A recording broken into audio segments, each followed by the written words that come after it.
some sense, everything in the course up to this point has been leading to this lecture. Okay, we're going to finally find out how, if you drop your robot or agent into some unknown environment and you don't tell it anything about how that environment works, how can it figure out the right thing to do? How can it maximize its reward in that environment? How can it figure out the actions that lead to the most possible future reward without telling it anything in advance about how this environment works? So that's the goal of this class, model-free control. And after we've seen this class, in the subsequent lectures, we'll look at how to scale up, how to get to more realistic, large-scale domains. But the core techniques are essentially building on what we saw in the last lecture and bringing those into a control setting now. So roughly the proceedings for today, we'll have a brief introduction. And then what we're going to look at is two different paradigms for doing control, on policy and off policy, which will understand the distinction between those. Essentially, on policy means learning sort of on the job, whilst you're following the behavior that you're learning about, and off policy means learning whilst following someone else's behavior. And so we'll start with on policy, which is a simpler case. And again, just like last lecture, we're going to follow the format of starting with Monte Carlo control before we move on to temporal difference learning to get more efficient, lower variance techniques.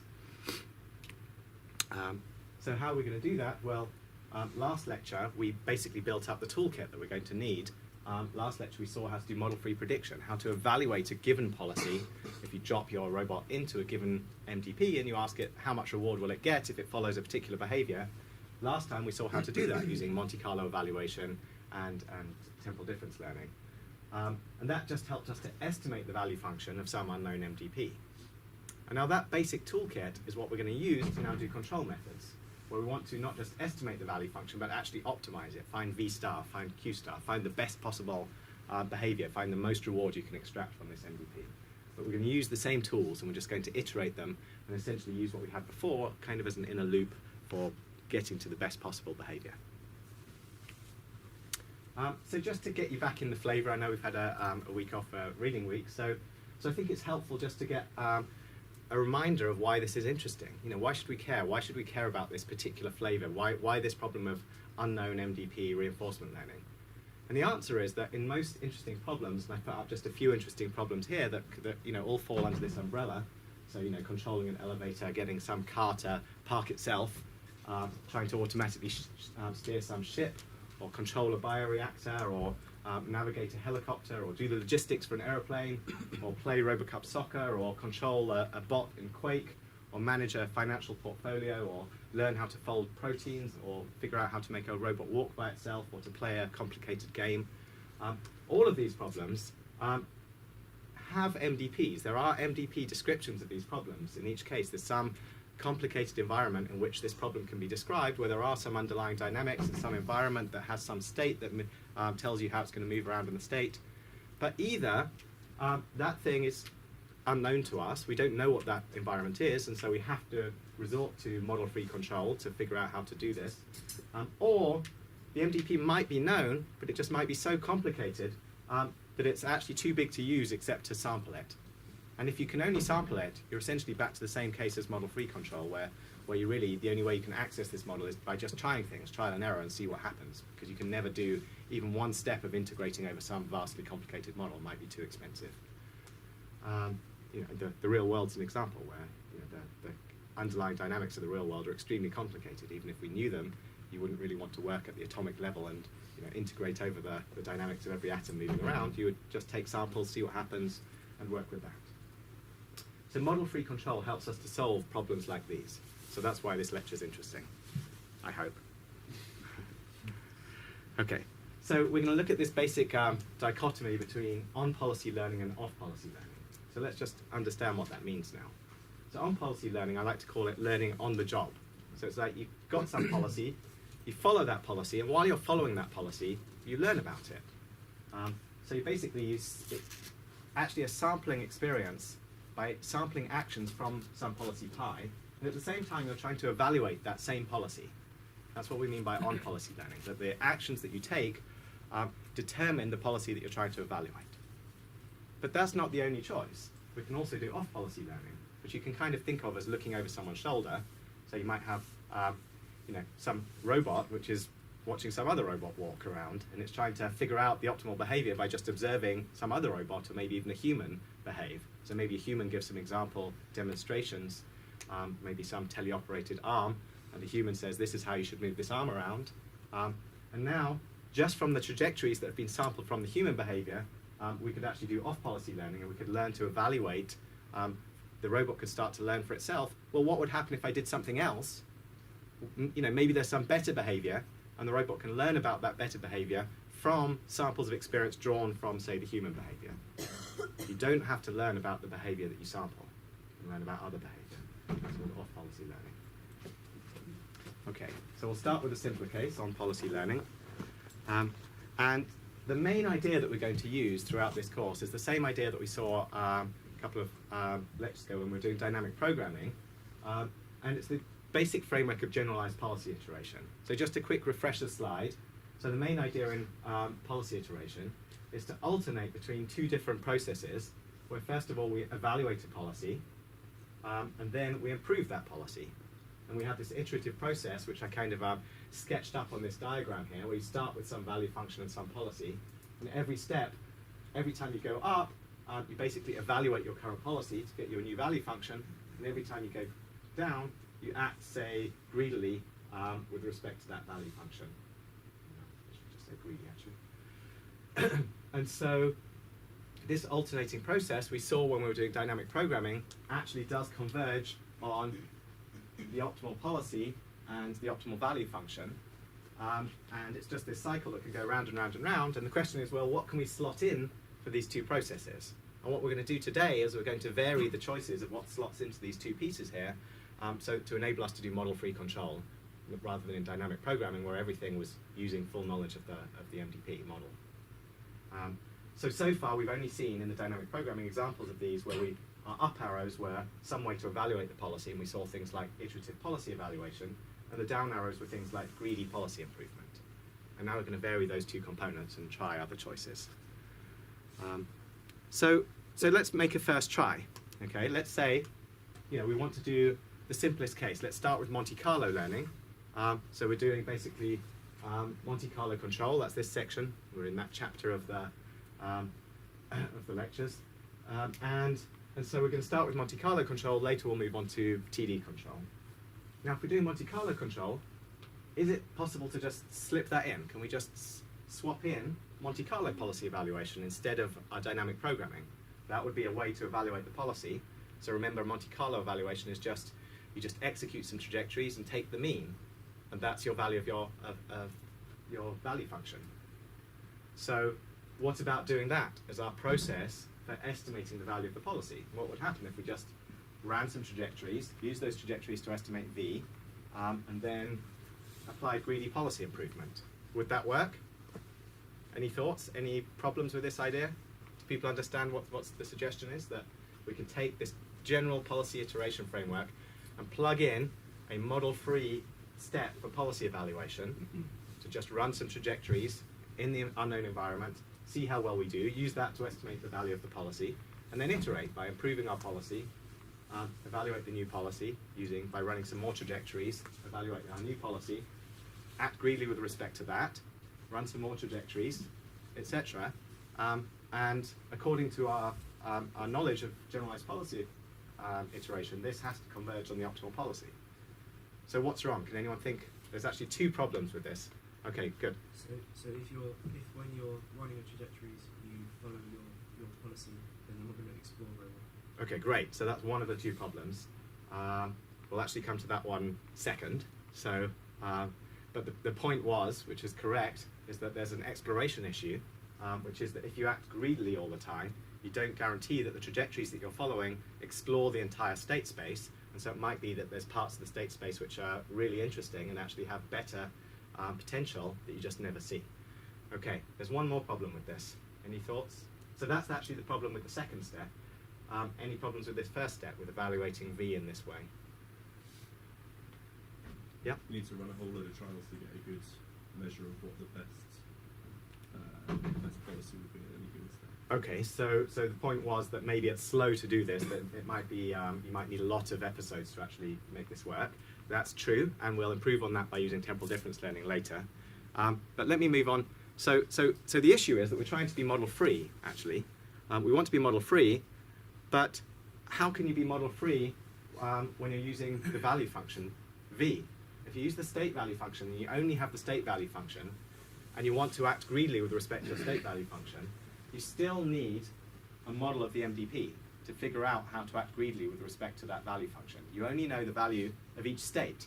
And so if I'm in some state and I want to know, well, which action is best, I have to imagine what would happen for each possible action. I have to roll forward the dynamics one step to look at the value function of my successor state.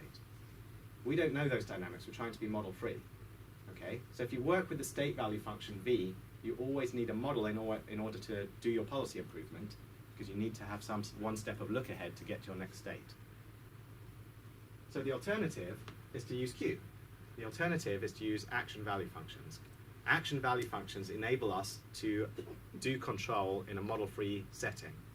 And the reason is that we can do policy improvement in an entirely model-free way. Like if we have Q and we want to do greedy policy improvement, all we need to do is maximize over our Q values. So we've got the Q values. The Q values tells us from each state how good is it to take each different action. Now if we want to make a better policy, what do? Well, we just pick the action that maximizes our Q values. That's the best action. It's immediate. You don't need a model to roll anything forward. It's already there in the structure that we've created. So by caching the values of our actions, we would kind of reduce the burden of what we require from our model. We don't need to look at the model anymore. We don't need to roll it forward. Is that clear? Okay. So let's drop that in. So what would that look like now?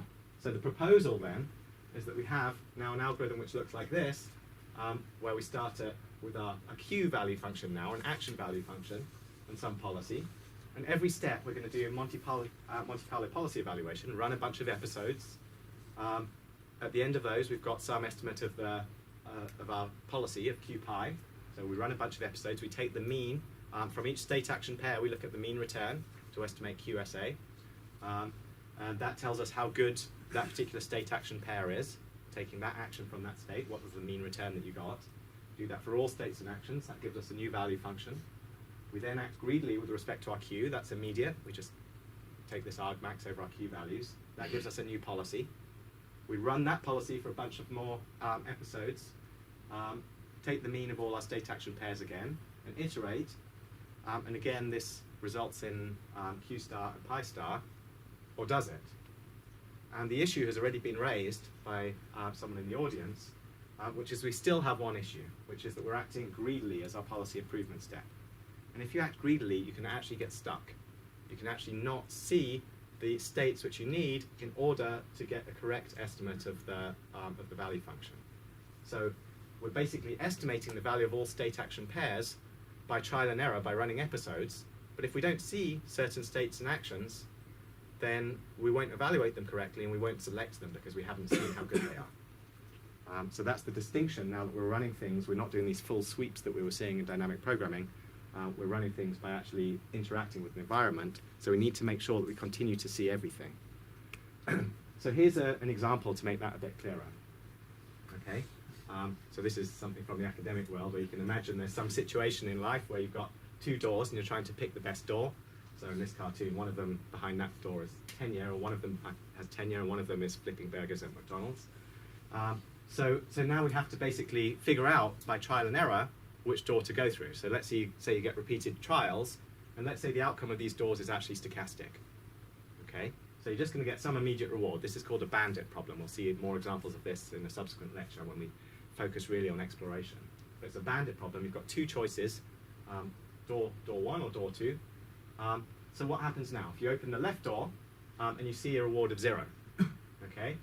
So you get this reward of 0 for going through the left door.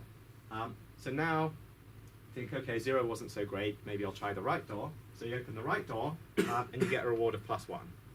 So if you're acting greedily, there's only one logical thing to do, which is to open the right door again. Let's say it gets a reward of +3.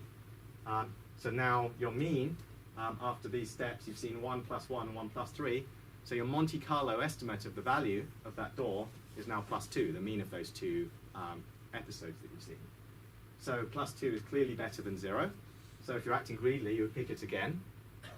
Maybe you get a reward of +2 again. And now you've got a mean of 2. So you'll open it again. And then maybe your mean is just going to fluctuate a little bit around 2. Let's say you always get a reward between, say, 1 and 3. You'll keep on opening this door forever. And the problem is that actually we don't really know what the value of this door is. We've only tried it once. And so you need to carry on exploring everything to make sure that you understand the true value of all of your options. If you stop exploring certain actions, you can end up making incorrect decisions, getting stuck in some local incorrect optimum. Your beliefs can be incorrect, and you need to carry on exploring to make sure that you really understand the values correctly. Okay, so do people see how you can get stuck in this situation and just keep on misevaluating? So how do we do that? How do we make sure that we carry on? Well, there's going to be a whole lecture on this, but we're going to start with the simplest possible way to guarantee that you continue to visit all states and all actions infinitely often.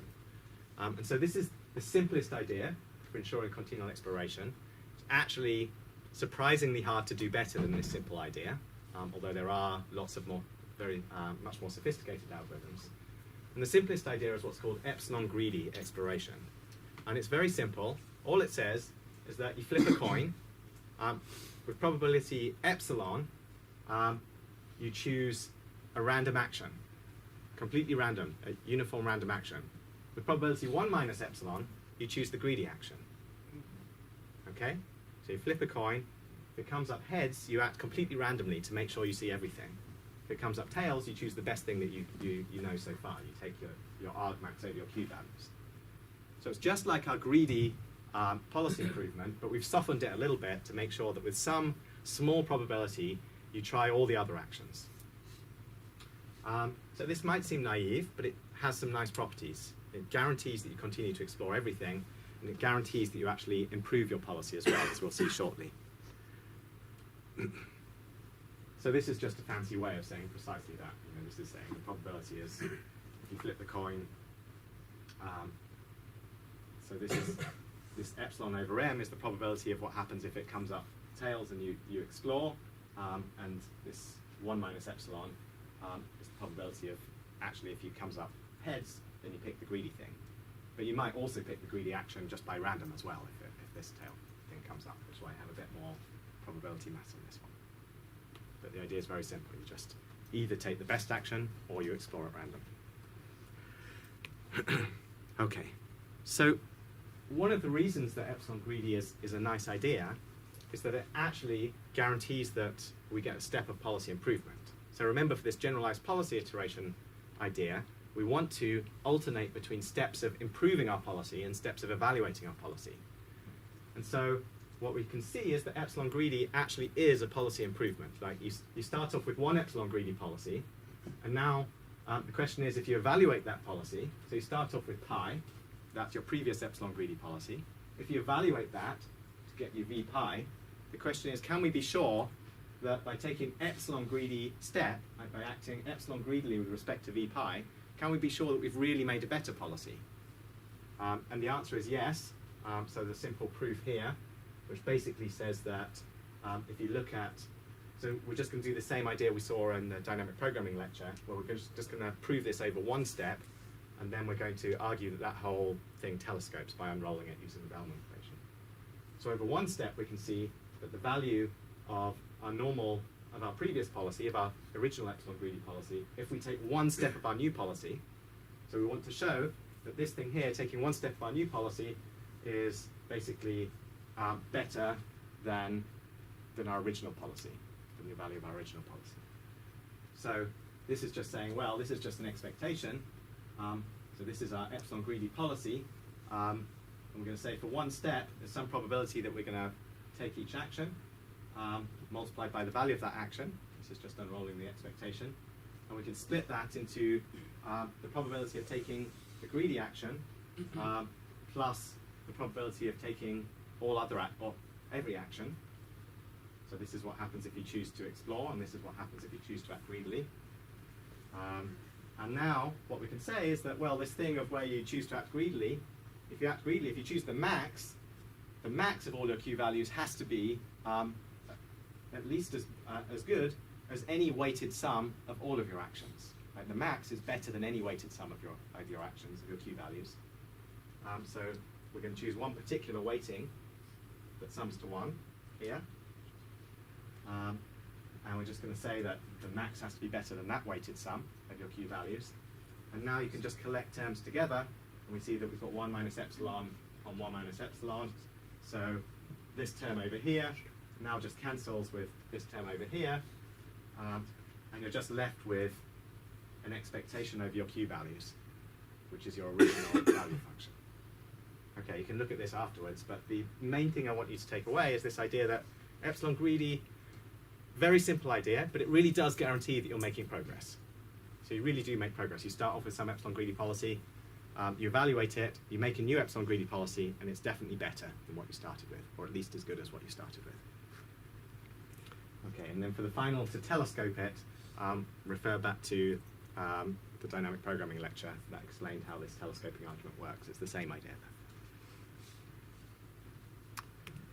Okay, so that's the one slide of math. Go on, question. Well, this proof you've just showed us doesn't really tell us anything about the rate of being exploration, really. Because I think if you did like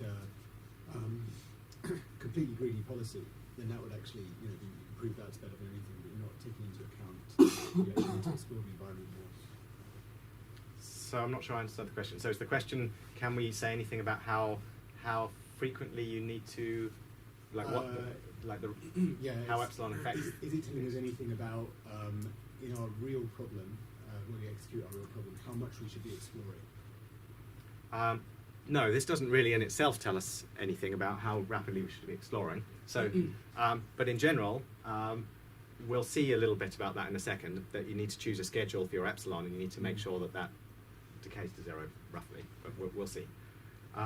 So let's see how to plug that in now. So we've got two ideas now. We started with this generalized policy iteration framework, and we've changed each of these steps now. We have these two processes. So for the policy evaluation, we're now plugging in Monte Carlo as our way to evaluate our policies using Q, using the action values. So we've got this one process here where we just run some episodes using our current policy. We estimate the value of all states, all actions from all states, just from what we've seen. So for every state action pair, we look at the mean return we've seen. That's our evaluation procedure. As someone's pointed out, that might be a little bit inefficient, and we'll see how to improve that shortly. But now, we've also changed our policy improvement procedure to use this epsilon greedy policy improvement, where we basically have this softening of the greedy idea. So every time we go down, we're not getting to the completely greedy policy, we've got a little bit of exploration left. And so the policy is always stochastic along here now, and that stochasticity in the policy ensures that we, at some rate at least, explore everything in the environment. Now, as pointed out by the question there, the rate at which you actually see, it might be very, very slow still. There might be some states that are way off down some strange trajectory, and you have to explore and explore again and explore again to be able to even see those states.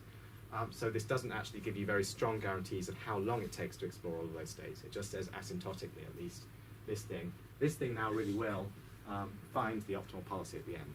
I should say Q star. This should all be Q rather than V. Okay, so let's try and make this a little bit more efficient. So the first thing to note is, again, we saw in the dynamic programming lecture, that it's not necessary in these kind of policy iteration frameworks, it's not necessary to go all the way to the top of this line every time. It's not necessary to fully evaluate your policy. Sometimes you can just spend a few steps to evaluate your policy, and you've already got enough information there to guide you to a much better policy without wasting many, many more iterations on gathering more information. So what would that look like in the context of Monte Carlo? Well, let's take it to its extreme and say, why not do this every single episode? So we're going to run one episode, going to make the robot do one episode, collect all the steps along that episode, update the Q values just for those steps, so we basically get one new return. And so for every state and action that we've taken along that return, we're going to update the mean value just of those visited states and tried actions along that episode. So one episode, one sequence of updates to our returns, and then improve our policy straight away. Why wait? Why wait to get more episodes of information when you can already improve the policy? So the idea is, always to act greedily with respect to the freshest, most recent estimate of the value function. Like if after one episode you can already update the value function to something slightly better, then why continue using your old estimate of the value function to generate behavior? You may as well use your new updated value estimates to continue generating behavior. And so we changed the sort of the time, the rate at which we operate in this diagram becomes more frequent. The frequency increases. We don't go as high up. We just run one episode, and then we immediately improve the policy. One episode, immediately improve the policy. Run one more episode, improve the policy. Is that clear? Okay. So this question's already come up, and it's a natural question, which is, how can we really guarantee that we find the best possible policy? Like what we really desire is pi star. We really want to know the best possible behavior in this environment. So to do that, we have to kind of balance two different things. We need to make sure that we continue exploring to make sure that we don't exclude things which are better, but we also want to make sure that asymptotically that we get to a policy where we're not exploring at all anymore, because we want the best possible policy, and the best possible policy will not include this random behavior. That is extremely unlikely to be optimal. So how do we balance those two factors? And so one idea for balancing those two factors is called this GLEE idea, greedy in the limit with infinite exploration. And the idea of GLEE is basically to come up with any schedule, if you like, for exploration, such that two conditions are met. The first condition is that you continue to explore everything, that you basically make sure that all states and all actions are visited infinitely often. So that's like guaranteeing that you just that you never miss out on anything. That just to make sure that every little part of the state space will be seen, every action from every part of the state space will be tried. So, for example, epsilon greedy has that property that eventually, if you behave randomly and you try all possible actions, then every reachable state in the state space and every action from those reachable states will be tried. Okay. And the second property is that we want to make sure that the policy eventually becomes greedy. And it needs to become greedy because we need this thing to satisfy the Bellman equation. And the Bellman equation is basically, the Bellman optimality equation basically requires a max in there, not just some soft thing. And we want to make sure that eventually we're acting greedily with respect to Q, and we're really taking the max, or the argmax of our Q values, eventually. And so one way to achieve this, by no means the best way, but certainly one simple idea, is to choose an epsilon greedy policy and just decay epsilon slowly towards zero. So for example, if you choose a hyperbolic schedule, so each episode, you basically, on the kth episode, you set your epsilon to say 1 over k, that satisfies these two properties. That you will see everything infinitely often, but asymptotically you become closer and closer to optimal. Closer and closer to the greedy policy. Okay, so that's one way to balance things. So what does that look like in practice? Well, we can make an algorithm now. Let's call this GLEE Monte Carlo control. So this algorithm, basically we start off by sampling episodes. So again, we've just got our robot, we throw it down, we run one episode, that generates a trajectory of states, actions, rewards, that state, action, reward, until we get to some terminal state. We sample that from our current policy, pi. And then for each state and action that I visited, so I got to this state and I picked this particular action, for each of those states and actions, we update our action value. And the way that we do that is just by counting how many times we've seen that state-action pair and doing an incremental update to the mean. So this is just our incremental update to the mean, which says that if we consider that particular state-action pair, this one over here, this state and this action, how many times have I tried that? Well, let's just adjust our previous mean, which was this. We're going to update a little bit in the direction of the return that we just got. And the amount that we have to adjust it to get a correct mean estimate is this 1 over n. Now, what's interesting about this is we're not taking a mean in the way that you think of it's not like a statistical mean over some IID quantity now. that the policy is actually changing over time. We're iterating over our policy, we're improving our policy, but we're basically taking returns from better and better policies into account. So as we improve our policy, we're gathering more and more statistics, our policy starts to get better, and we collect all of those statistics together to get us one overall mean of how good it is. And the GLE property basically ensures that over time, that these statistics that we're collecting really sort of converge on getting the mean return for that these policies sort of get more and more like the greedy policy. And so we basically find out more and more information about the policy that we really care about, that the past kind of gets dominated eventually by these new policies. And so what we're going to do now is we're going to iterate over this whole process. So we're going to sample a kth episode in this way, update our Q values, and then improve our policy. So this was the policy evaluation step. Now the policy improvement step just looks like this, where we can, for example, set epsilon to its new value, 1 over k, and now we're just going to act epsilon greedily with respect to these new Q values.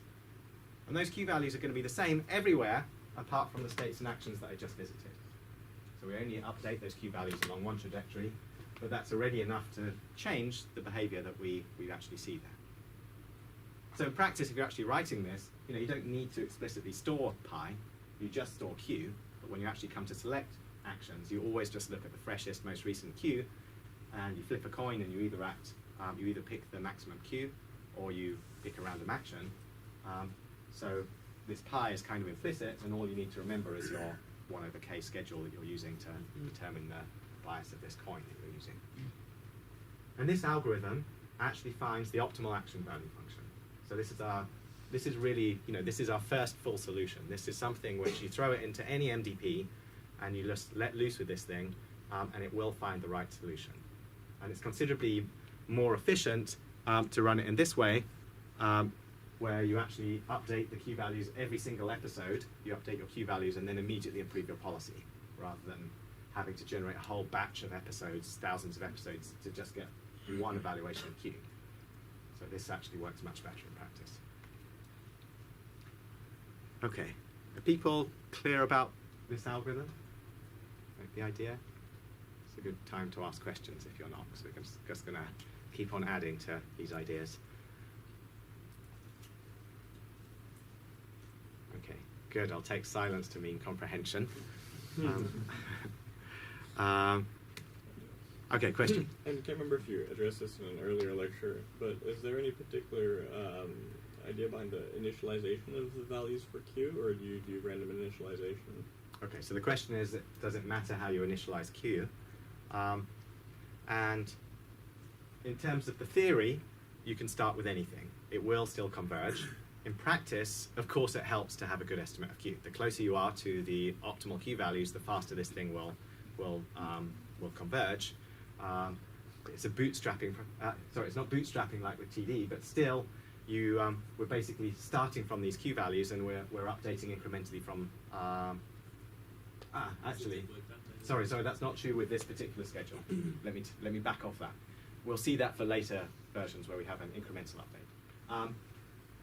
So for this particular algorithm, it makes no difference because we're just taking the mean, and so the very first time you see a new state action pair, you'll replace any Q value that you started with completely, because n will be 1. You completely replace your old Q value with that return that you saw. Right.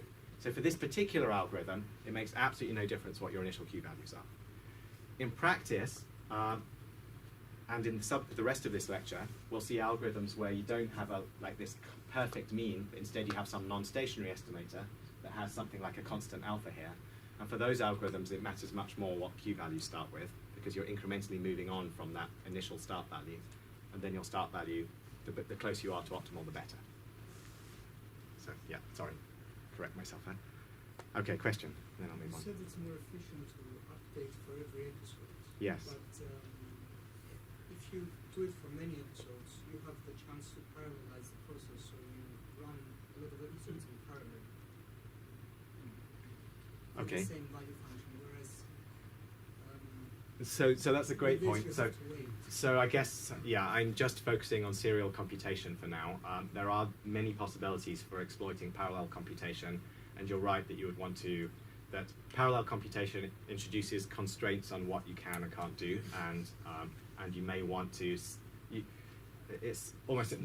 I think the same is roughly still true with parallel computation, that you still want to use the freshest possible Q values that you can, but with parallel computation, those might necessarily be a little more stale than the very latest episode to come in, because you simply don't have access immediately to all of that parallel computation. Okay, so let's just do a quick example. So we had this Monte Carlo example in a previous lecture. In last lecture, we just looked at evaluation. We basically said, okay, if I send you into a casino and I tell you that you have to stick, basically unless you're always going to ask for a new card unless you're on 19 or 20 or 21, I think was the policy we had before. And then I want to know how much money would you win or lose in that casino. So that's what we looked at before, and we had a particular plot of the value function, and it had a particular shape to it. And now what we're doing is we're actually running this algorithm we saw on the previous slide to generate the optimal value function. So now this is the question you probably really want to know, which is, you know, if I walk into a casino, what policy should I play to get the maximum possible amount of reward? And again, real casinos use slightly different rules, so don't try this. But I'm not responsible if you lose all your money.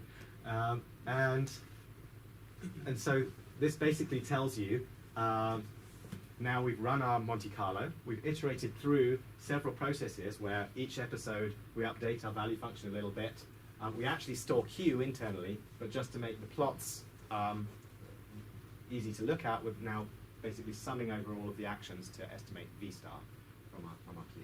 So you basically have some Q, that generates some epsilon greedy policy, and then you alternate backwards and forwards by running these episodes just like we saw in the last algorithm. And you end up with a policy which looks something like this, which says that if you don't have an ace in your hand, you should actually have this quite interesting looking policy, is the optimal policy to follow, where depending on what the dealer has here and what cards you've got, you know, it's this threshold somewhere between like 16 and 17, where if you've got 16 or less, it's better to ask for a new card. But there's some situations where a dealer has some kind of quite difficult card to play with, where there's a high probability the dealer will go bust, in which case you should probably just stick anyway and just wait for the dealer to go bust. Okay, so you kind of vary your policy according to that. If you've got an ace in your hand, of course you can afford to ask for more cards more often, because that ace can either be a 1 or 11. And then this is what the value function looks like. So it's just a continuation of that last example to show you that, you know, this process really does end up with usable information, in the sense of, you know, you get these nice shapes out of these value functions that really characterize exactly the optimal behavior in this domain, and you really end up with something which is the optimal policy. There's no way to do better than this in this particular game that we've described. This is the optimal way to behave. Okay? Why would you ever stick at 11? Because you can't go bust. You wouldn't. It always says to hit on 11. When dealer is showing between 4 and 6. So this line here says if you're on 11, you always hit. This Sorry. region here. So the line is between 11 and 12. So it's like a grid, and each cell of this grid is indicating what to do. So this could be shaded in if you like. Yes, yeah. And showing you for 11, you should always hit.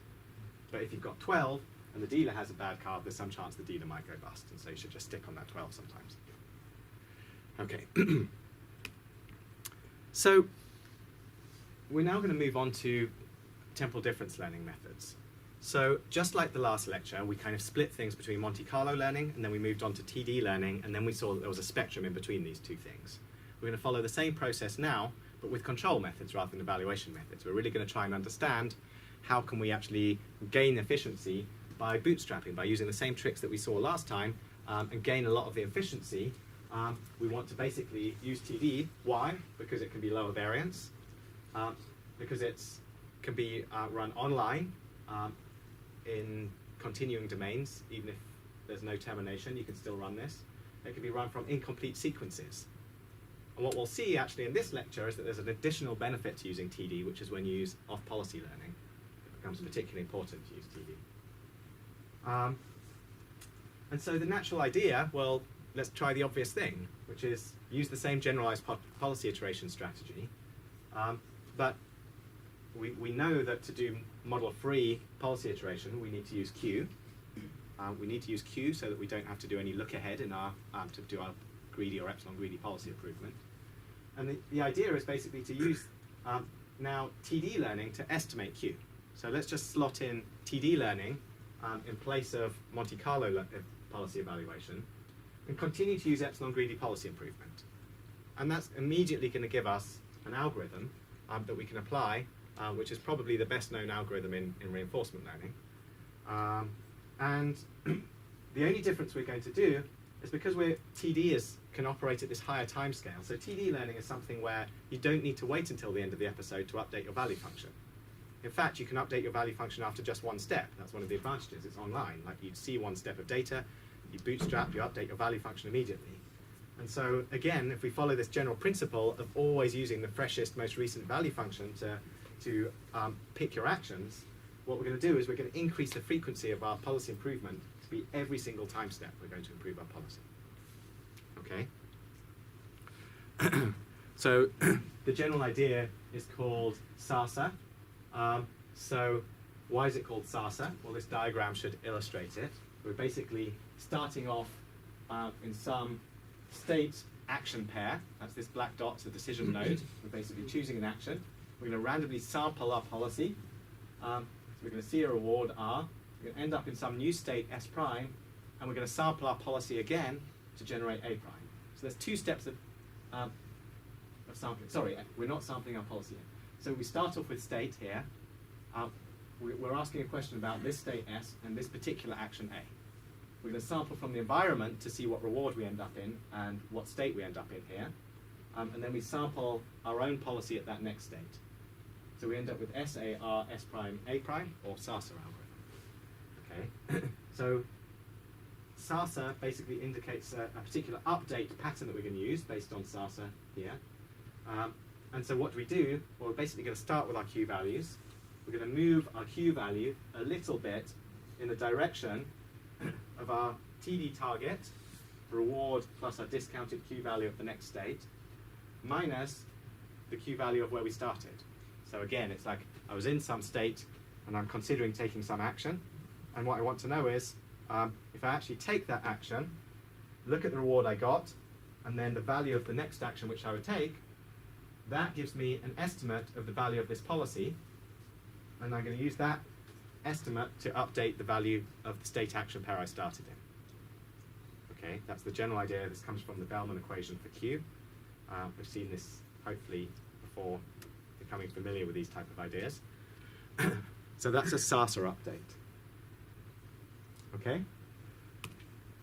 So now we're going to take these SARSA updates and we're going to plug them in to our generalized policy iteration framework. So every single time step, we're going to move up and down in this diagram. Every single time step. So each time we take a step, we're going to update our value function by applying one step of SARSA.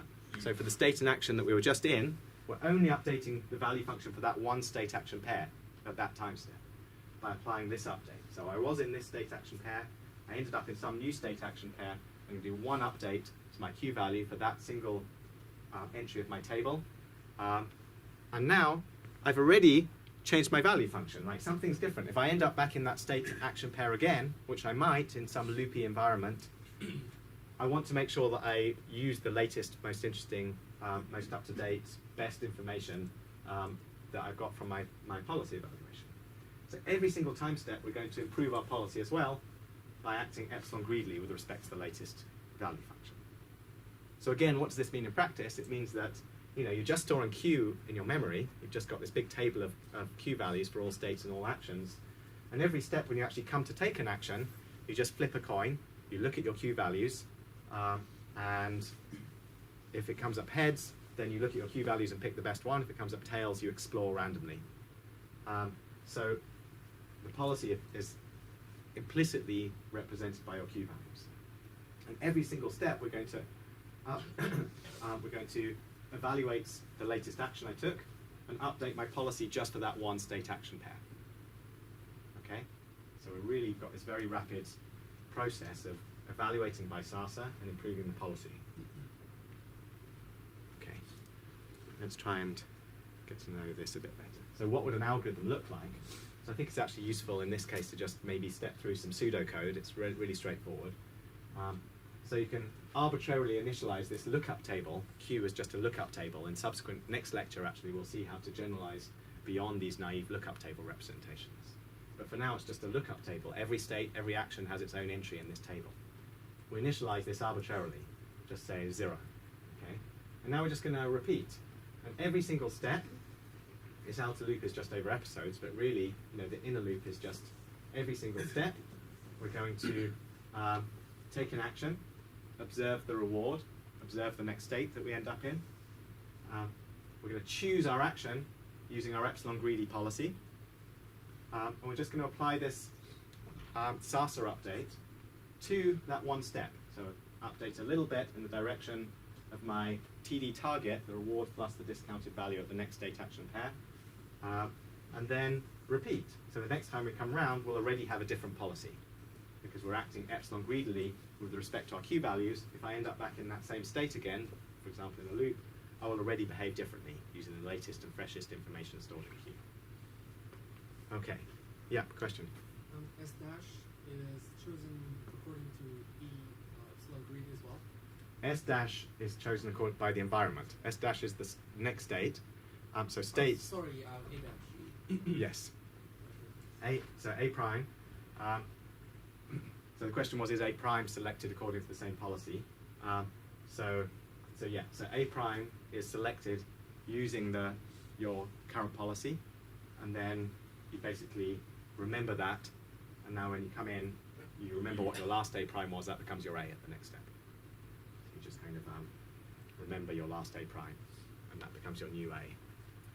How does that affect the equation? That you're choosing that, there's no reward coming from that last stage, right? The reward, the R that you're using there is from the intermediary stage. Yeah. So the question is, why does this even make sense as an update, I guess? And so let me try and give some intuition. And I think the right intuition to have comes from the Bellman equation. That really what we're trying to do, this is just a sample of the Bellman equation. Like this right-hand side that we're moving towards, this thing here, this target, is a sample of the Bellman equation. We're basically saying what we want to do is we want to consider an expectation over everything which happens in the environment over one step, which basically is the reward plus whatever state you end up in next. So that gives you your expectation of the environment. And then this. And now we want to know, well, what would happen under our own policy? We want to know what would happen under our own policy after that point. We want the expectation under our own policy from that state onwards. And that expectation under our own policy is precisely what we're trying to evaluate with Q. So that's why it has to be evaluated. We have to select actions using the policy that we're trying to evaluate. This is an on-policy algorithm, fundamentally on policy. We're selecting actions and we're evaluating that policy. So Sasa is an on-policy algorithm. Okay. So you should be wondering, well, does this work? And just like Glee Monte Carlo, this version of Sasa actually will converge to the optimal policy. And the only thing we require is, again, Glee policy. So again, you could choose your epsilon greedy with this decaying schedule. That would be a valid choice, just to make sure that you continue to explore everything and that you eventually end up greedy. But you also need to be careful about the step size that you use. So you have to make sure that your step size, if you really want convergence, you need to look at stochastic approximation theory, and you need to make sure that your step sizes basically follow these two conditions. And all this tells you is that the step sizes are sufficiently large that you can move your Q value as far as you want. So you might need to move your Q value from whatever your initial estimate was to some very, very large or very, very low value if you're wrong. And this thing basically tells you that eventually the changes to your Q values become smaller and smaller and smaller. The changes to your Q values have to vanish and become 0 eventually, otherwise you'll still have noise and jumping around in your policy. So that's just stochastic approximation theory. But really, when you do all that, if you do all the machinery correctly, this thing really converges. In practice, we don't worry about this, and we sometimes don't worry about this either. And Sasa typically works anyway. That's an empirical result. But this is the theory, okay? So let's have an example. So this example actually is doing precisely that. It's throwing out this theory and just using a fixed step size and a fixed exploration rate. Let's see what happens. So this is called a windy grid weld. We're just trying to wander around from this start point to this goal. We can take any of these King's move operations, so all the diagonal moves as well as northeast, southwest. And the only special thing about this grid weld is that every time we take a step, the wind pushes upwards and pushes the agent upwards some number of grid cells which are indicated by this number at the bottom of the column. So there's no wind over these first 3 columns, then you get pushed up 1 step when you move here, 2 steps when you move up here, 1 step here and 0 here. So the optimal behavior is basically, it has to take account of the fact you want to make as much progress as you can when there's no wind, and I think you end up kind of taking this route, we'll see on the next slide, something like that as the optimal behavior. You have to come back around to get back to the goal. Would you want to just go down and then be blown up to the goal? That's not optimal. If you try to go down, then what happens is you end up being blown up 1, blown up 1 again, blown up 1 again, blown up 2, and you end up overshooting the goal. Okay? So you can try to do that, but you don't hit the goal. So you're better to get pushed up against the ceiling, come back around from the ceiling after that point, and come back to the goal again. But if you can go diagonally downwards, or Yeah. diagonally to the right, then those first 3 you can just go horizontally. The way you're blown up 1.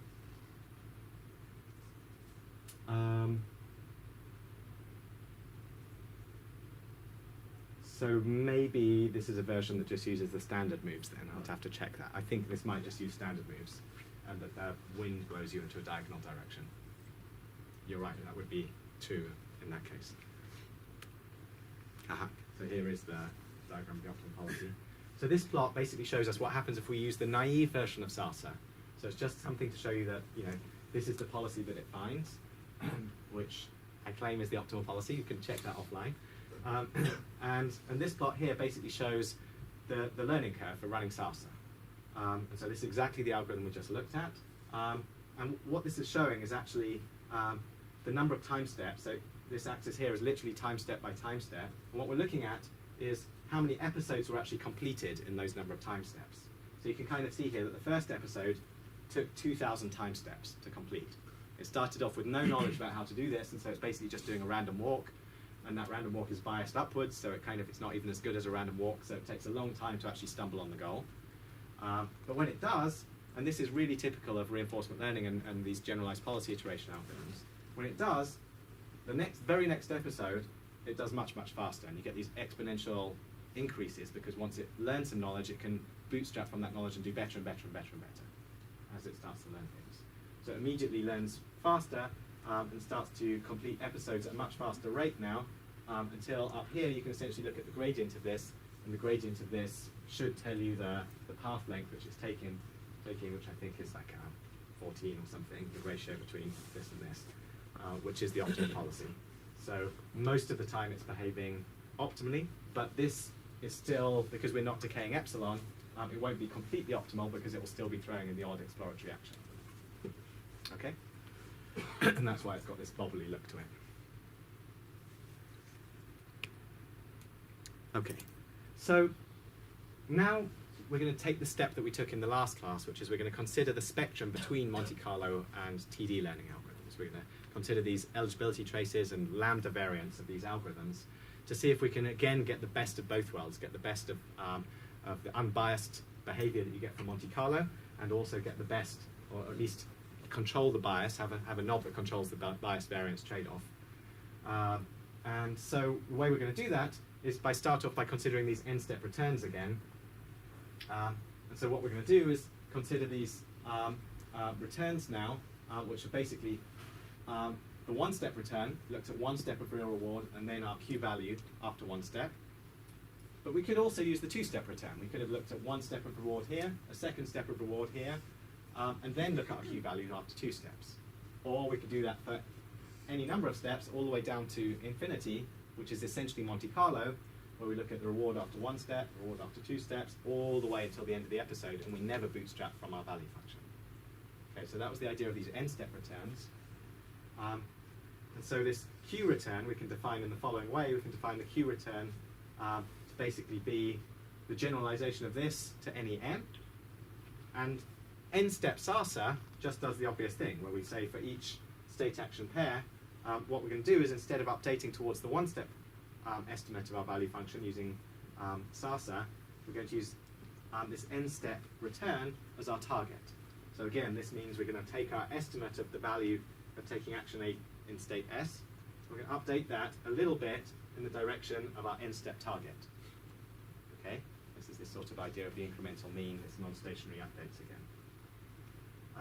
And this n-step target now is, essentially saying, well, I'm going to look at, 1, 2, 3 steps, and then bootstrap from my Q value, which represents the value of the remainder of the trajectory. I'm going to use that as my estimate of the overall value of the trajectory, and use that to update my value of the state I was in and the action I took from this starting point. And we can do this for any n. And so again, just like in the last lecture, we want to be able to consider algorithms which are robust to the choice of n, and which average over many different n's. We want algorithms which kind of get the best of all possible n. Yeah. So I want to ask just for reminder. So the Q function represents like the estimate of the whole trajectory from ST in the using action A, right? Yes. Not the not trying to estimate only the one step. Yeah, that's right. So all value functions. So let me be clear about that. So all value functions, including V and S, are long-term estimates of the amount of reward that you get.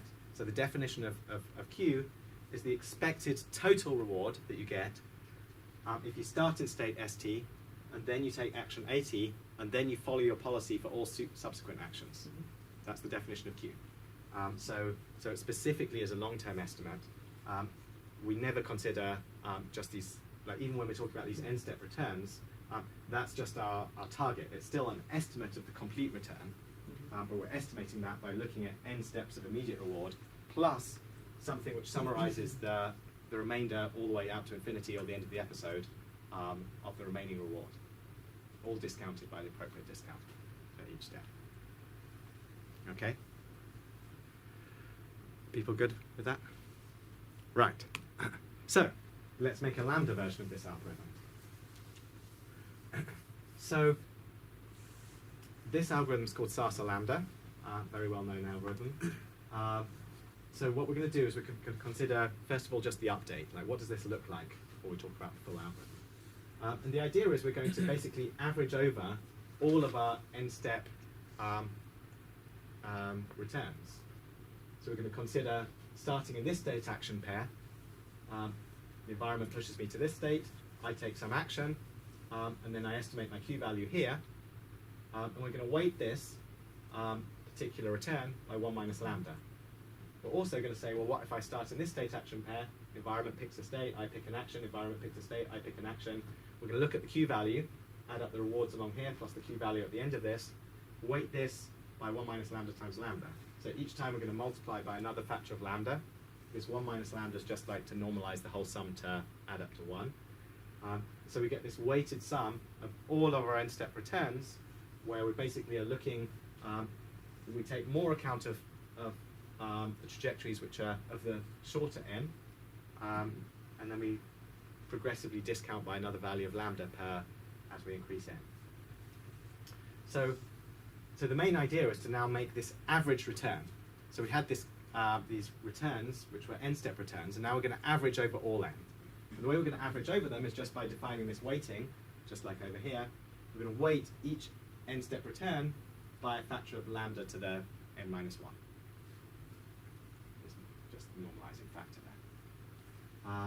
And so when we make this lambda return, this is just a way to average over all of our n-step returns in some way that's A, computationally convenient, and B, takes account of all different n.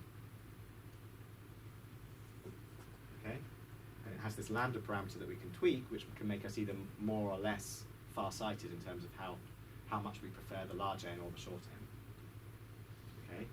And so this gives us, now we can plug this right into our update. And so again, what we can do is we can say, now I'm going to update my Q value.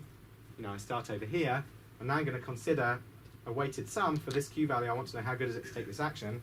And I'm going to consider some weighted sum that takes account of my estimate based on my Q value, my reward plus my Q value from here, but also based on my reward plus my reward again, plus my Q value from here onwards. We're going to weight all of these things together, all the way up to n equals infinity. That's going to give us our Q lambda, and we're going to make that our target, and we're going to update our original Q value a little bit in the direction of that target. Okay, so that's the idea of Sasa lambda. We'll see an illustration in 2 slides. Just before we do that, I want to spend 1 slide just saying that this was the forward view. If you remember from the last lecture, there was a forward view and a backward view of how to use TD lambda. That with these eligibility traces, we can actually come up with a back. So what's the problem with this approach so far?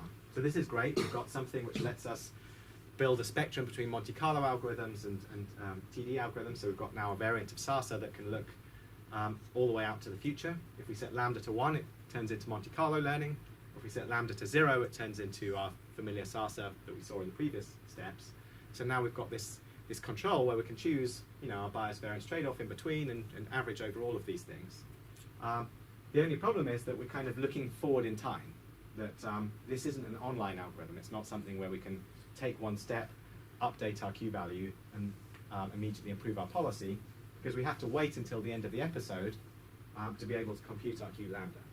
And we'd like to be able to run things online and be able to get the freshest possible updates immediately, and have this kind of clock ticking over every step of getting the maximum amount of our policy improvement by making an adjustment every single step and running online. We don't want to have to wait until the end of the episode. There might not even be an end of the episode. This might go on forever.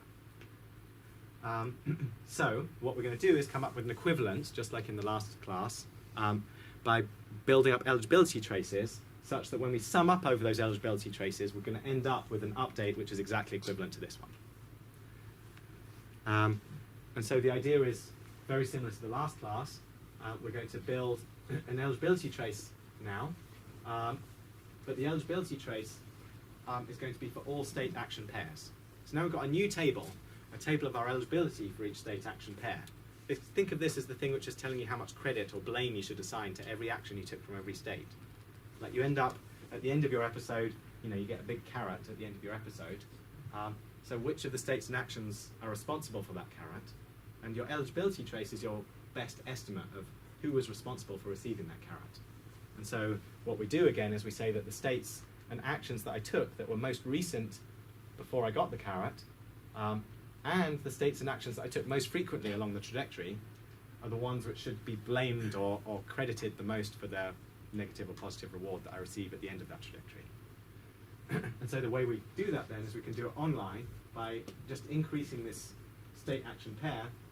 So every time we actually visit a state action pair, so if we actually visit it, we increment it. So this is just something that says, this is an indicator saying if I'm actually in that state S and take that state, that action A, then I'm going to increase this eligibility trace by 1.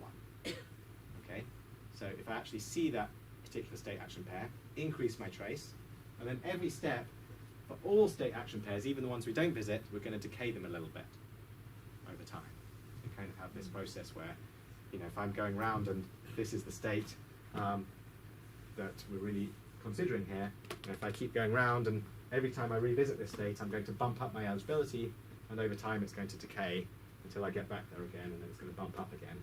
And then if I receive my carrot, whatever the latest eligibility is, that's how much blame I'll put on that particular state. And so what do we do then? Well, now we've got these eligibility traces, we just update our Q values for every state and every action. We update in proportion to the TD error. That's the event that happens of getting the carrot, or the surprising event where you got more or less reward than you expected. And the credit or blame that you assign is proportional to your eligibility trace. So now the algorithm is to say, let's update our Q values in proportion to the TD error, the difference between what I thought was going to happen and what actually happened, multiplied by this credit assignment trace, this eligibility trace. Yeah, question? Is there a way to apply this to very large state spaces where you don't effectively ever visit the same space twice, where you're using functional approximation for your value functions? So the question is, can we do this in very large state spaces where you can't store this table? Next class. So next class we deal with function approximation. For all of the algorithms we've seen so far, we all generalize to function approximation in the next class. And so the answer is yes, you can do that and should do that, because The traces. table lookup is typically naive and you can't solve large problems until next class, and then you'll be able to. So Sarsa lambda, it looks something like this. So we're going to basically initialize our eligibility traces to 0 at the beginning of each episode. You want to say, well, I can't blame anything yet, I haven't seen anything. And then for each step of the episode, we take our actions using our policy. We're again on policy here. So we pick our action from our policy, for example, acting epsilon greedily. We compute our TD error, so we look at the difference between the reward plus the value of the state and action I ended up in, minus compared to my previous estimate. So this is just the one-step error between what I thought the value was going to be before and what I think the value is going to be now. We increment our eligibility trace. We decay all our eligibility traces down here. So here we're just incrementing the state action pair we actually visited, but here we're decaying it for all states and actions. And for all states and actions, not just the one that we visited now, we do an update, because we need to update everything in proportion to its eligibility, not just the thing which we visit at this step. Everything might be blamed now or credited for what happens. So we need to update all state action pairs. And we update them all in proportion to the TD error and the eligibility trace. And we just iterate every single step. So what does that look like? So I think this hopefully will help to get some flavor of what the difference is between Sarsa lambda and standard Sarsa. So imagine you're in some grid world where you're trying to get from here to this goal state. This could be like the windy grid world we just looked at. And you do some random walk to begin with, and eventually you end up there. Okay? And now let's say that you start off initializing all of your state action values to 0. Okay? And now what we're going to do is indicate the value of those state action pairs by an arrow in the direction of that state action pair, and the size of that arrow indicates how big our Q value is for that particular action. So what would the updates look like? Well, if you just did one-step Sarsa, you get to the end here, you started off thinking you had a value function of 0 everywhere, you get to the end and you're like, aha, I actually got a reward of 1 once I reached there. So surprise, now you need to make some updates to adjust the values of your trajectory towards what actually happened. But in Sarsa, if we look at the updates which are made at every step, at every other step apart from the final one, like here, we thought the value was 0. After this step, we also thought the value was 0, because we initialized all our Q values to 0. So nothing changes here. Over here, we thought the value of going right was 0. We ended up in a state where if you go right, you get a value of 0. So again, nothing changed here. The only place you get a change was in this very final step here, where you thought you were in a situation where if you go north, you got a value of 0, but then you ended up in a situation where you got your carrot. So now, this guy will be updated, and you'll end up adjusting this one to say, okay, now you're going to have a very nice positive increment. You're going to increase this value of this action going north to some higher value, and you'll think that this was a good action. Now if you run another trajectory, and you end up coming back through that same action, that will now propagate backwards one further step. So if you were over here now, you start in this situation where you thought the value of going left was 0. You ended up in a value where you're now estimating the value of going north to be something high. So now you would increase the value of this guy, for the value of going west from here, you would increase by some large amount. At the next step, that would propagate backwards. At the next episode, it propagate backwards again. But you need a lot of episodes. You're only propagating the information back by one step per episode in Sarsa 0. Okay? In Sarsa lambda, it looks quite different. So the lambda parameter determines how quickly, how far that information should propagate back through your trajectory. So again, if we consider the same trajectory, you would build up your eligibility all the way along this trajectory. So each of these state action pairs that you visit would have their eligibility trace increased. The the first ones would have decayed quite a bit, down towards 0. The ones more recent would have decayed less. And now when you actually see this reward of 1 at the end, you would increase all of those state action pairs in proportion to your eligibility trace. So that means all of them, when you see this surprising positive benefit, all of them get updated in the direction of what actually happened. So this information flows backwards in just one episode, most of the way back towards the beginning of the episode. So you get a much faster flow of information backwards through time by choosing this lambda parameter. So the idea of lambda is it, so we can say that it basically defeats the tyranny of the time step. That if you have many, many, many time steps, SARSA 0 is always susceptible to the fact that you need more and more steps to actually flow this information back. Whereas using a lambda parameter, you can always just pick your lambda so that information flows back at the right rate, regardless of the granularity that you make your time steps operate at. So lambda basically overcomes this tyranny of the time step.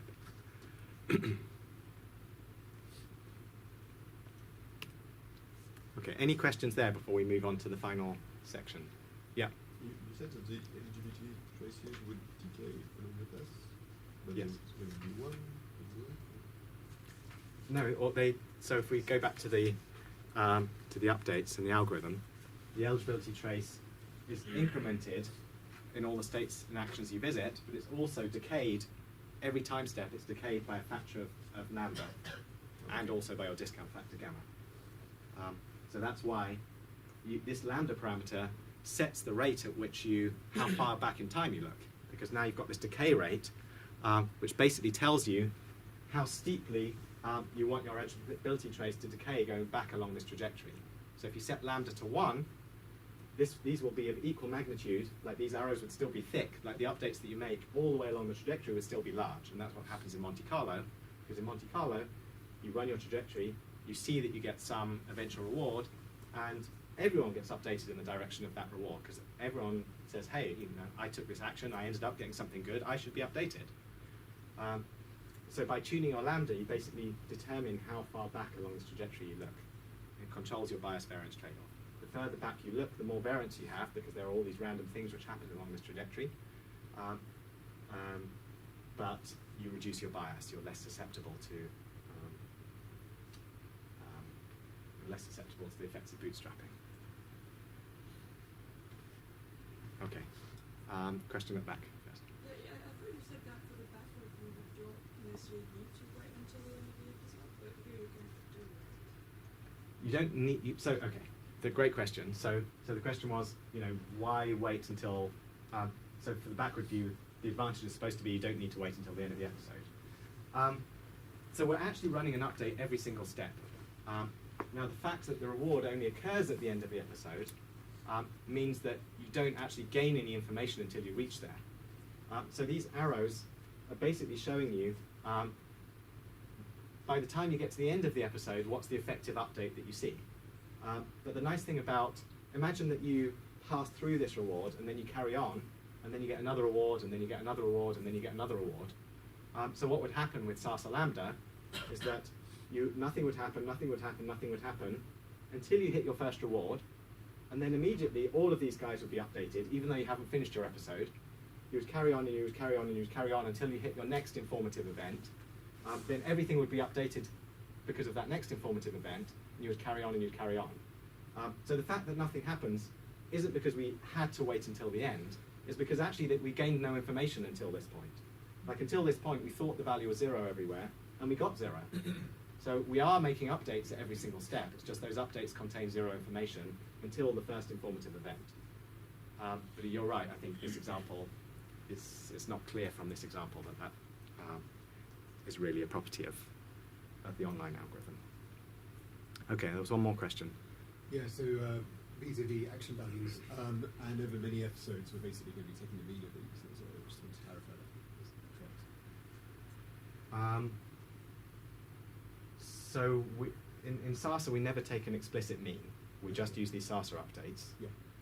So the updates that we do are precisely the updates that we saw in the algorithm, which are basically updating the Q values a little bit in the direction of so if we see some reward where we thought there wasn't going to be a reward, that generates an error. and we update every value a little bit in the direction of these, of our TD error multiplied, our unexpected reward that we got, multiplied by the trace, by the credit that we're assigning to each of those states and actions. That's it. That is the process by which we estimate the mean. So there's no additional step of taking the mean. It's an incremental way to estimate the mean value, if you like, the expected value. But we're not forming explicit mean, and furthermore, we're forming this non-stationary estimate. And actually, that's a point I should make more explicitly, which is if we look at the updates that we make.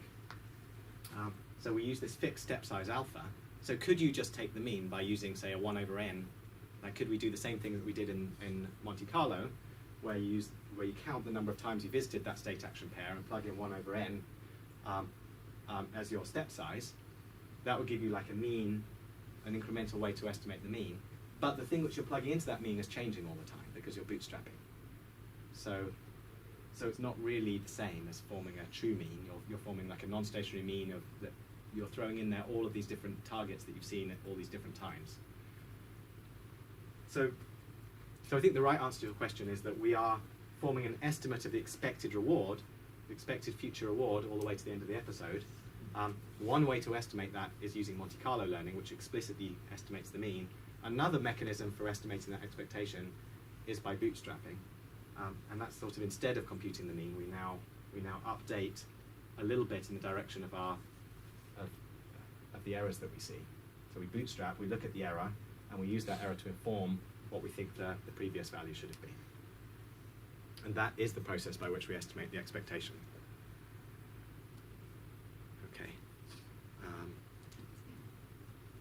And again, the equivalence between the backward and forward is not obvious, but it is possible to prove. There was a proof in the last lecture, and that proof follows through for the control case as well, roughly.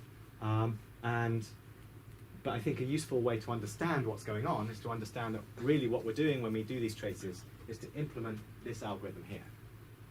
So we're implementing an algorithm in an incremental way, which is basically updating our Q values a little bit in the direction that mixes over our estimates at all these different time scales, where we bootstrap from n steps, from all different n step returns.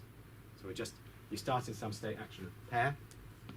So if we go back to this view here, another way to look at this, what would the forward view look like? So forget eligibility traces. The forward view would say, you start at each point in this diagram. Now you really do wait until the end of the episode. That's the forward view.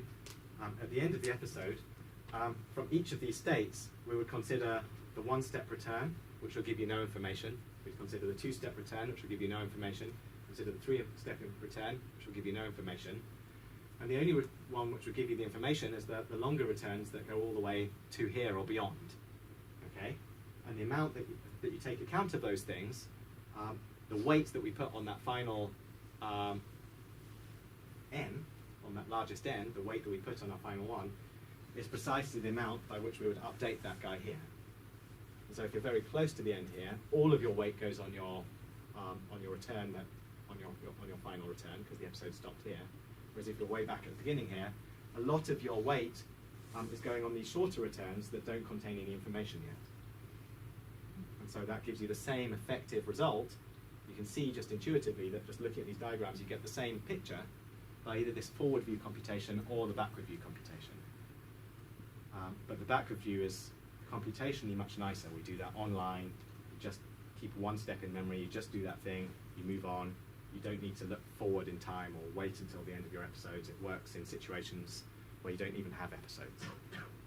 Can I just ask one quick question about the size of it's just storing the eligibility trace in a computer. So is that a kind of matrix which has got two dimensions? One is the number of states, and the other dimension is the number of actions. Yes.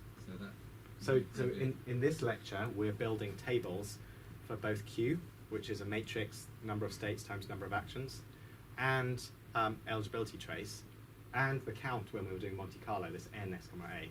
All of these quantities were tables, and the tables were number of states times number of actions in size. You can store that as a matrix, if that's a helpful way to think of it. In the next class, we're going to look at ways to approximate that potentially very large matrix by an arbitrary function approximator with a smaller number of parameters for both Q and also for eligibility traces. Okay, let's change gear a bit. Now we're going to talk about off-policy learning. So everything so far has considered the case of on-policy learning, where the policy which I'm following is the policy that I'm learning about. But there are many cases where we want to consider how to evaluate some other policy while we're following. So let's say we're going to follow some behavior policy that we're going to call mu.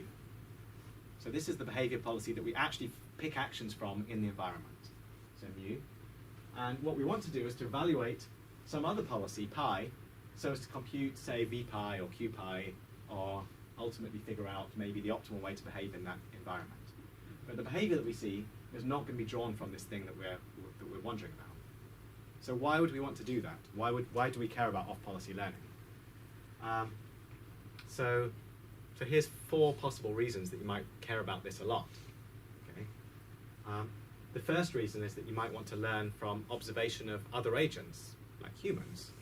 You might want to see how humans behave, and not just do supervised learning to copy what the human did, but look at the traces of behavior, look at the episodes of behavior that the human executed, and actually, just from that experience, figure out how to do better, figure out how to solve the MDP just from watching some human, steer some boat around, and then look at what they did and say, I know how you could have done better. You could actually have got more reward by following this other path around.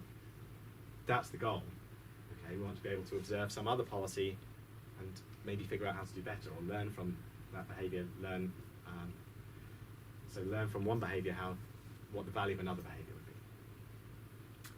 A specific case, we use this, for example, in the Atari work that I mentioned in the first lecture, is to reuse experience from old policies. So this is a case where, imagine now that we're doing our generalized policy iteration. So we move through a whole sequence of policies when we do that. We start with some initial random policy pi 1, and then we make it a little bit better to give us pi 2. Eventually we end up getting better and better policies. But what if we want to go back over the data that was generated using those old policies and use it more than once instead of just discarding this data, which is very data inefficient? What if we want to go back over it and look again and say, oh, I remember I did this thing, I've seen this state before, when I was last here I did this other action and I got this other reward.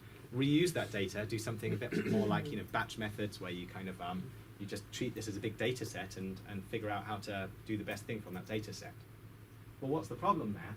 The problem is that we're trying to evaluate our current policy. And when we're doing policy iteration, we want to know, this is our current policy, we want to know how good that is. But we've generated behavior using all kinds of different policies. So is it possible to make use of this additional data to get a better estimate of the value of this final policy? And the answer is yes, if you use off-policy learning. You can basically just treat this as other behaviors that generated that data, just like the human. This could be, think of this as the human, and this is some other robot, and you kind of just want to look at all of that data and figure out from all those other sources of experience how to do better. Probably the best known example of where off-policy learning is used is this third point, which is to say, we know that there's this big issue in reinforcement learning, which is making sure that you explore the state space effectively. At the same time, we want to learn about the optimal behavior, which doesn't explore at all. So why not make use of off-policy learning to generate, now we can have an arbitrary exploratory policy that just explores around with as much exploration as we want, and at the same time learn about the optimal policy. That requires us to be off-policy. We want to learn about how to behave optimally, something which is ultimately going to be deterministic, whilst following something completely random. Okay? That's another motivation for off-policy learning. And perhaps looking forward, to grander visions, the most exciting reason to care about off-policy learning is we might want to learn about multiple policies while following one. So there might be many different behaviors we want to figure out. I might want to know, what will happen if I leave this room? How much reward will I get? Will you guys be pleased or disappointed? I don't know. Maybe I should figure that out whilst carrying on talking to you. But I might also be wondering what would happen if I changed the topic and went back to 3 slides ago. There's all kinds of questions I might be asking about the future, which are conditioned on following different policies. And I want to know what would happen if I followed all of those policies, and I want to learn about them all from one stream. I only get this one stream of data that we call life, and I want to learn about all of these other policies and figure out the answer to all kinds of different conditional questions whilst following that one stream of experience. Okay, these are all reasons to care about off-policy learning. So it's a significant problem, and it's actually a thorny problem for reinforcement learning, as we'll see next class. But we're going to look at two mechanisms for dealing with this. The first of which is importance sampling. Oh, I used a lot of time advertising it, so let me talk about this. So the first mechanism is to basically do importance sampling, and the main idea there is to take this expectation.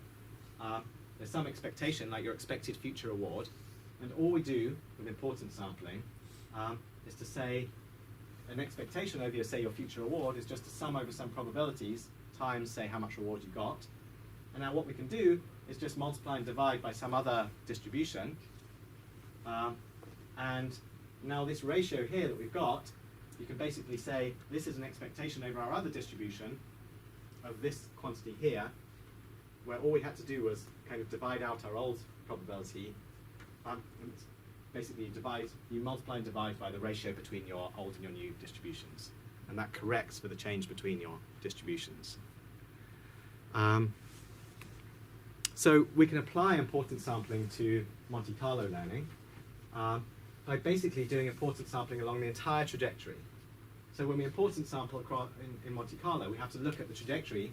We have to multiply these importance sampling ratios across the entire trajectory. Like every single step, there was some action I took according to my behavior policy, and there's some probability that action would have been taken under the behavior I'm actually trying to learn about. And so it kind of, you have to multiply these ratios together, and in general it becomes a vanishingly small probability that the return that you saw under your behavior policy actually matched, gives you any information at all about what would have happened if you followed some completely different behavior. So you can use this idea, but it's extremely high variance, and in practice it's just useless. Okay? So Monte Carlo learning is a really bad idea off policy. It just doesn't work because over many steps your target policy and your behavior policy just never match enough for it to be useful. And so you have to use TD learning when you're working off policy. It becomes imperative to bootstrap. And so the simplest idea to use TD learning is just to importance sample, but you only need to importance sample over one step now, because we're bootstrapping after one step. So all you have to do is basically update your value function a little bit in the direction of your TD target. And the TD target now, all we're going to do is take that TD target, like what happened over one step of this action, we're just going to correct for our distribution over that one step now. We're going to say, over that one step, I had some behavior policy that generated some action, and there's some probability that I would have taken that same action under my actual target policy I'm trying to learn about. And we just consider the ratio between those two things, and we multiply our target by those things. So that we weight how much we trust this target that we look at by how much our policy really matched what was actually taken in the environment. If these don't match at all, we can't consider this. Essentially, this basically leads us to infinitesimally reject something or to take huge account of something. So you can still get high variance. We still increase the variance by importance sampling, and it can still blow up, but it's much, much better than Monte Carlo. Now, the idea which works best with off-policy learning is known as Q-learning. This is specific to TD0 now, to SARSA 0, for example. And what we're going to do is consider a specific case where we're going to make use of our Q values. We're going to make use of the action values to help us do off-policy learning in a particularly efficient way that doesn't require importance sampling. And so the idea is very simple. The idea is we're going to select our next action using our behavior policy. Okay? But we're also going to consider some alternative successor action that we might have taken had we been following up our target policy. So we sample, this is our random variable representing the real thing we took in the world, that's time step t plus 1. And this a prime is like our alternate thing, like we're just imagining if I'd taken this thing under my target policy, you know, what might the world have looked like. And now all we're going to do is we're going to update our Q value for the state we started in and the action that we actually took. We're going to say, well, the value of that state and that action that we actually took, we're going to update towards the value of our alternate action. So when we bootstrap from the value of our alternative action, because that's the thing that tells us how much value we'd actually have got under our target policy. Like when we sample from from this guy, that tells you something about what really would have happened under our target policy. So it looks a bit like this. We now replace our SARSA update, where we have our Q value for S and A being updated a little bit in the direction of the reward that I actually saw. So I was in this state, I took this action for real, even though it wasn't the one that I would do now. It doesn't matter, we're just asking how much value would I get if I took that action. I'm going to update it a little bit in the direction of the reward plus the discounted value of the next state of my alternate action under my target policy. This is what would have happened if I was really following the policy I care about. So this is a valid update. This is the Bellman equation again. It's completely valid. The Bellman equation for Q doesn't require us to importance sample. We're sampling that kind of Bellman equation. That's the idea of Q learning. Yeah. Can you just be clear, like, which parts are from your behavior that you stored and which is online in that last equation? I don't know. Nothing is stored. I'm not sure. So, well, the Q so values you're are sampling stored. AT plus 1 from... So you're sampling AT plus 1 from your behavior policy, and you're sampling A prime from your target policy. So each time you get to a state, you're considering the thing you actually took, and you're also, that's generating your real behavior, the thing you actually took, and that's the trajectory you're actually following. But at every step, you're also considering some alternate action you might have taken, and that's the thing that you bootstrap from. You bootstrap from that Q value. Now there's a special case of this, which is the well-known Q-learning algorithm. So if you hear about the Q-learning algorithm, essentially is what we're going to talk about in this slide. And it's a special case where the target policy is a greedy policy. So this is the special case where we're trying to learn about greedy behavior while we're following some exploratory behavior. And the special thing about Q-learning is that both the behavior and the target policies can improve. We allow improvement steps to both of them. But what we're going to do is basically at every step, we're going to make the target policy greedy with respect to our value function. So we're going to ask about this deterministic thing, which really acts, you know, as aggressive as possible. We're trying to learn aggressively about what we consider to be the best behavior given our Q values. But our behavior policy is going to be epsilon greedily. So our behavior policy is roughly going to follow sensible things to get us to good parts of the state space, but it's going to explore a little bit as well to make sure we get to new things as well. And when we plug this in to the previous slide, we basically end up seeing that, so this is the target that we had in the last slide, our R plus Q, the Q value of our alternate action. Our alternate action is this argmax, the greedy policy. So when we plug in this argmax, if you basically want to know what's the Q value of the argmax of your Q values, that's the same as the max of your Q values. So it's basically what Q-learning does is it updates a little bit in the direction of the maximum Q value that you could take. So that looks like this. So we're just going to have one diagram to display this. This is the well-known Q-learning algorithm. I call these SARSA max updates, because you're looking at S, A, R, S prime, and then the max over your A primes. And what we're doing is we're maxing over these guys. We're updating our Q values a little bit in the direction of the best possible next Q value you could have after one step. That's the idea. So it should be familiar from the Bellman optimality equation. This is basically just like the Bellman optimality equation. And this algorithm, again, converges to the optimal action value function. And so it's a standard idea for reinforcement learning. So just to wrap up, I just want to bring out these relationships between these full width updates that we had in dynamic programming and what goes on in temporal difference learning.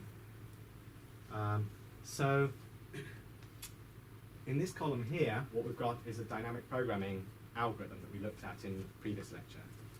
On the right-hand column are these sample-based algorithms, TD and algorithms that we've looked at in the last lecture and this one. Okay, and so if you use the Bellman expectation equation, so this is which Bellman equation you use. If you use the Bellman expectation equation for the value function v, for the state value function, you can use dynamic programming to evaluate your current policy, or you can just sample this thing and take just one sample of this diagram by sampling from the environment and sampling from your policy, and that gave us TD learning. So these guys are just a sample of these guys. Wherever you've got an expectation here, you sample it to get your TD learning algorithm here, and that gives you your target. So the target for your TD learning algorithms are samples of the right-hand side of the Bellman equation. When we do the Bellman equation for Q pi, we can actually do SASA now. So when we use the Bellman equation, the Bellman expectation equation for Q pi, we can use that to evaluate our Q values and then plug that into our generalized policy iteration to make our policies better and better and better. So we can either do that using a policy iteration framework for dynamic programming, or that gave us the SASA algorithm. And then finally, we can use the Bellman optimality equation for Q star.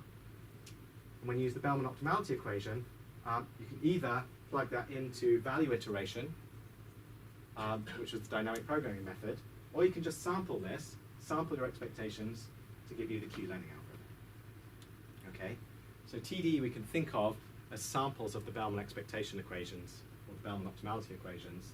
They're kind of doing a one-step sample of what would happen if you were doing dynamic programming. So that's just kind of to tie things together. Okay, thanks everyone. Next week we'll talk about function approximation, how to scale up, how to make these things work in larger and more practical examples. Cheers guys.